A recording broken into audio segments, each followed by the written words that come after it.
सर्वे सन्तु निरामयाः सर्वे सुखिनः भवन्तु। देशवासियों को मेरा हार्दिक नमन। संत वाणी में शब्द आया है कि जीवन बड़ा अनमोल है, अमूल्य है, इसको बर्बाद मत करो। 84 लाख योनियों में सबसे श्रेष्ठ मानव तन है। इसमें परमात्मा ने बुद्धि और चित्त, इसको चेतन कहते हैं, चेतन जी यह प्रदान की है। इससे आप सूक्ष्म बुद्धि को अपना कर करके आत्मचिंतन अर्थात विवेकशील होकर के ब्रह्म आत्मा अर्थात ईश्वर तक पहुंचने की आपको क्षमता है। आप विषयों में आसक्त होकर करके मन के बहकावे में आकर के अहंकार आयुक्त होकर अपने यह मानव तन की आयु को, ये अनमोल रत्न को व्यर्थ में गंवा देते हैं अर्थात बर्बाद कर देते हैं। मैं एक लघु कथा के माध्यम से आपको बताना चाहता हूँ, जैसा ध्यान से श्रवण करें और जीवन में उतारें। किसी राज दरबार में एक जौहरी ने आकर के एक हार को देते हुए बताया कि बताइए आपके राज्य में ऐसा कौन विद्वान है जो कि यह हार का कीमत बता दे। मैं मानूंगा कि आपके राज्य में विद्वान है। ऐसा उन्होंने चैलेंज किया कि इस हार का कीमत बतवाइए, इस सही सही कीमत बता दे। राजा ने अपने राज्य से बहुत से जौहरी को बुलवा करके दाम पूछा, कीमत उसका पूछा क्या कीमत है। किसी ने सही कीमत नहीं लगा सका। एक बूढ़े जौहरी आए,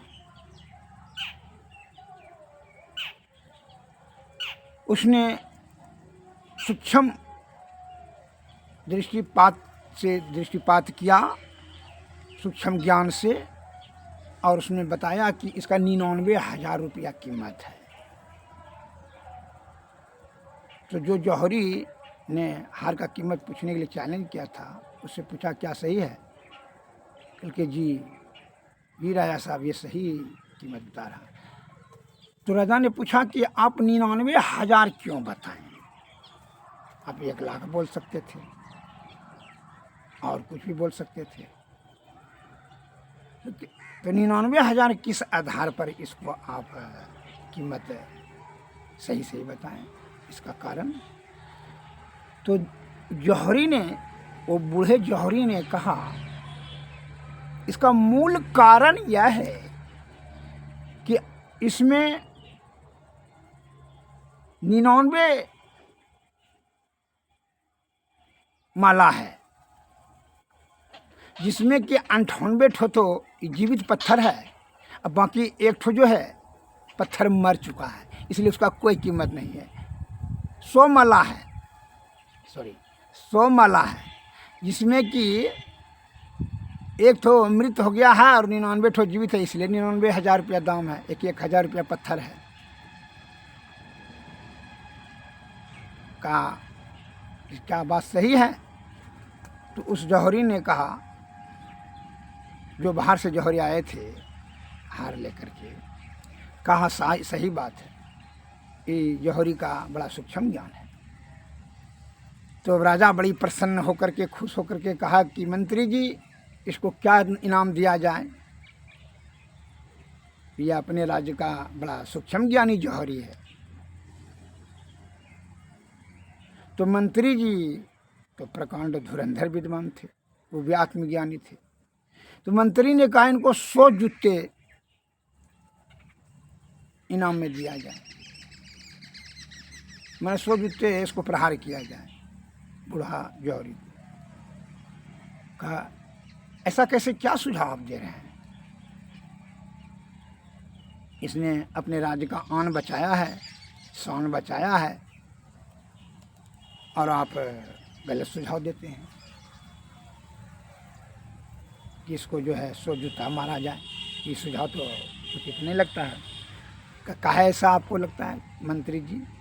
कहा इसीलिए हुजूर कि यह इतना सूक्ष्म ज्ञानी जौहरी है, अगर यही पत्थर पहचानने में यह अपना जीवन लगा दिया, अर्थात अपना कीमती अनमोल जीवन अपना कमा दिया, बर्बाद कर दिया ये पत्थर पहचानने में, और यही सूक्ष्म ज्ञान अगर यदि ईश्वर पहचानने में लगा दिया रहता तो यह मुक्त हो जाता जीवन मरण से, अर्थात मोक्ष हो जाता।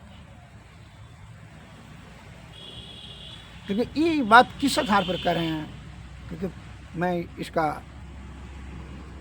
आंक लिया इसके ज्ञान को, ये बड़ा सूक्ष्म ज्ञानी है, इसमें दो मत नहीं है। परंतु गलत चीज में पत्थर जीवित और मृत मन अच्छा और खराब पत्थर पहचानने में ही अपनी पूरी जिंदगी लगा दिया, अपना बुद्धि और बल खर्च कर दिया, आयु खर्च कर दिया। हे राजन, इसीलिए ये इनाम का सही पात्र नहीं है। इससे क्या कल्याण होगा पत्थर पहचानने से? ना इसका कल्याण होगा, ना इसके जीवात्मा का, ना राज्य का, ना कुछ नहीं होगा। अपना तो ये अनमोल जीवन व्यर्थ करवा दिया। उसी प्रकार मैं देशवासियों से विनम्र आग्रह निवेदन करता हूं कि ये प्रकृति ने अनमोल या अनमोल जीवन, अमूल्य जीवन दिए हैं, इसको बर्बाद न, इसको सदाचार, सद्व्यवहार, सादा भोजन, ब्रह्मचर्य का पालन, आयुर्वेद का सेवन, शतोगुण में रहकर सदाचार पालन करते हुए जीवन यापन करें। सद्बुद्धि होगा, और सद्बुद्धि में क्या होगा? सद्ज्ञान होगा, अर्थात विवेकशील बनेंगे, और विवेकशील प्राणी होंगे तो क्या होगा? यह लोक और परलोक में भी जो है आपके सुधार होगा, अर्थात तो मोक्ष की प्राप्ति होगी। हमारे अभी के बुद्धिमान लोग क्या करते हैं कि कामनी और कंचन को खोज करने में, संचय करने में, उसी का भोग विषय में लिप्त होने में, उसी में आनंद प्राप्त करने में अपने कीमती समय को या अनमोल रूपी आयु को, जीवन को उसी में खर्च कर देता है।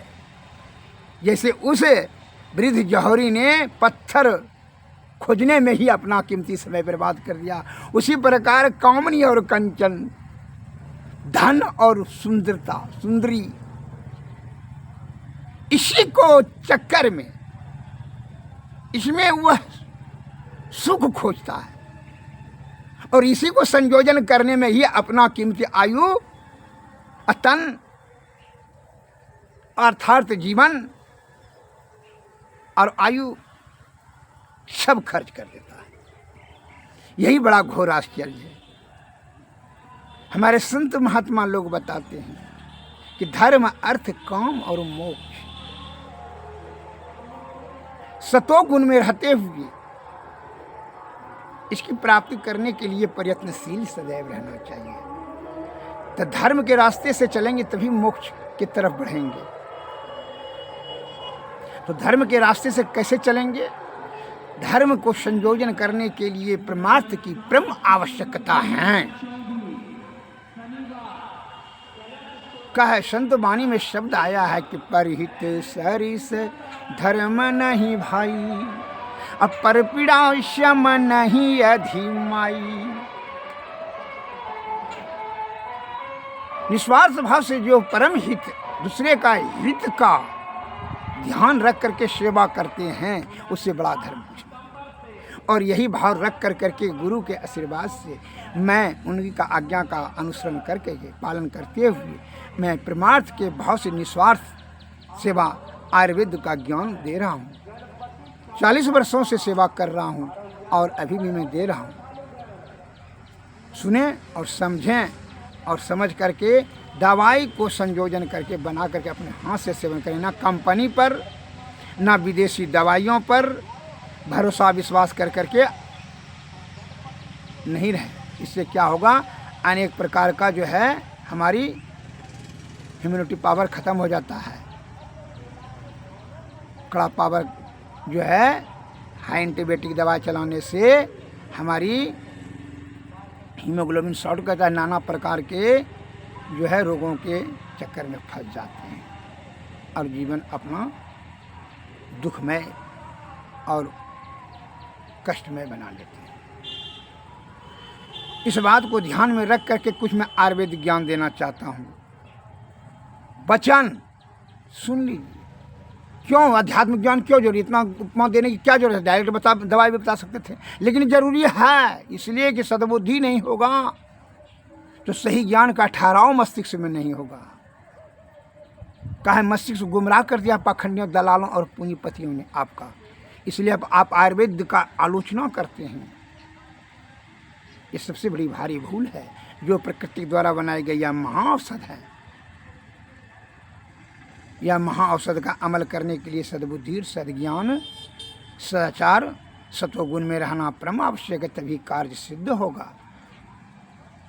कहा है कि आप का सोचने का जो प्रक्रिया है बड़ा ऊर्ध्वगति से उल्टा चल रहा है।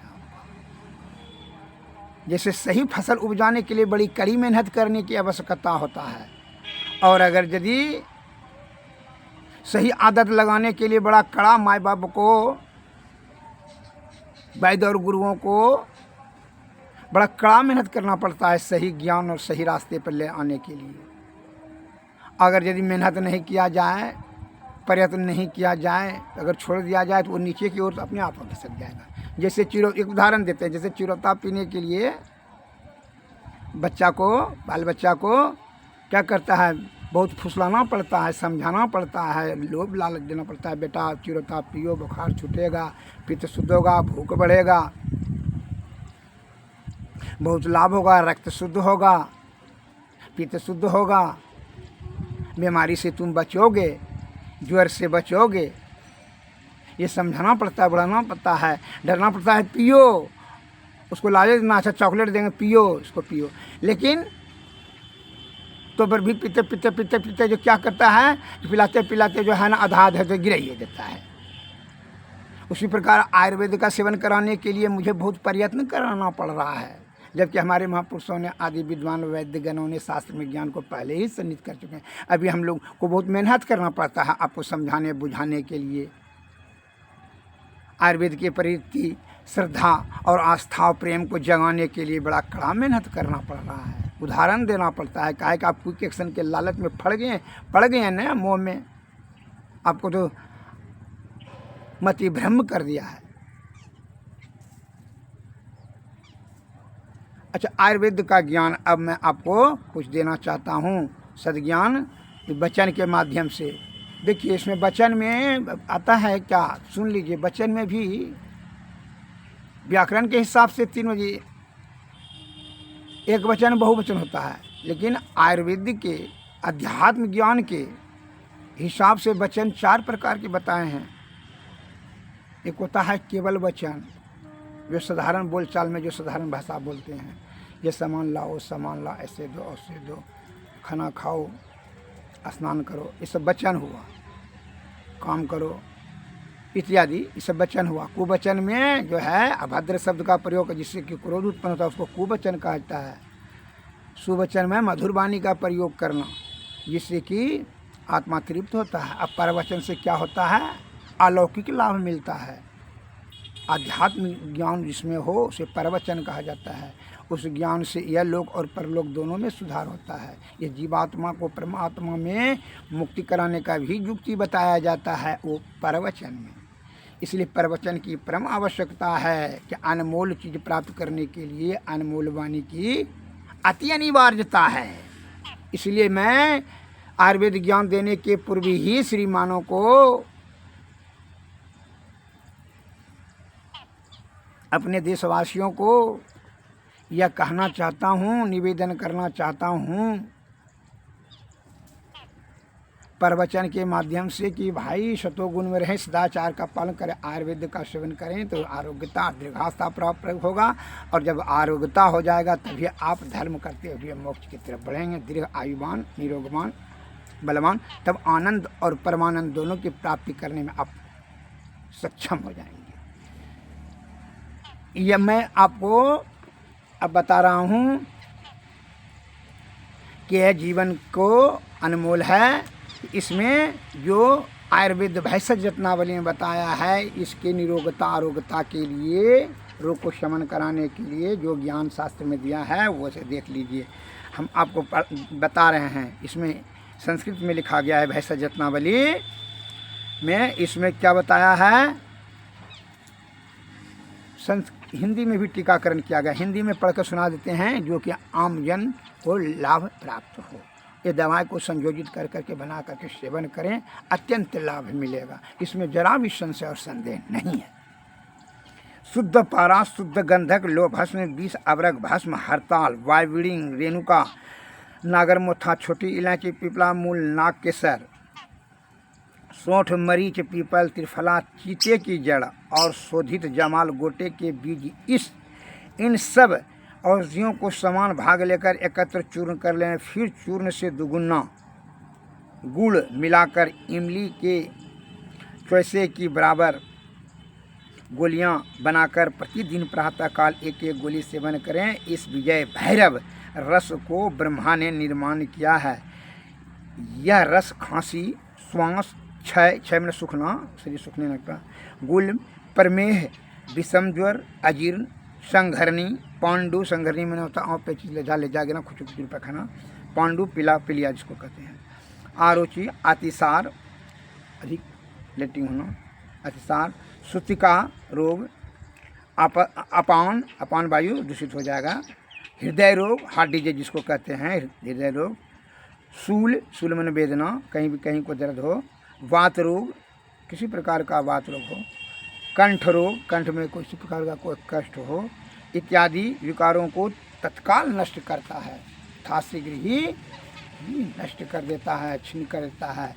इस औषधि को सम्मिश्रित कर करके बना करके अपने हाथ से निर्माण कर करके औषधि का सेवन करें, परम लाभ प्राप्त होगा, आरोग्यवान निरोगवान रहेंगे।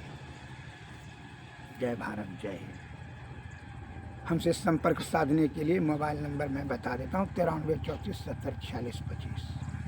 जिन सज्जन को विस्तृत रूप से जानकारी प्राप्त करना हो या चिकित्सा सेवा की अति आवश्यकता है, आयुर्वेद के प्रति श्रद्धा और आस्था है, आप हमारे चिकित्सालय पर आवें या मोबाइल से संपर्क साधें। आपका सेवा 40 वर्षों से निरंतर कर रहा हूँ, सदैव और करता ही रहूँगा। नमस्कार।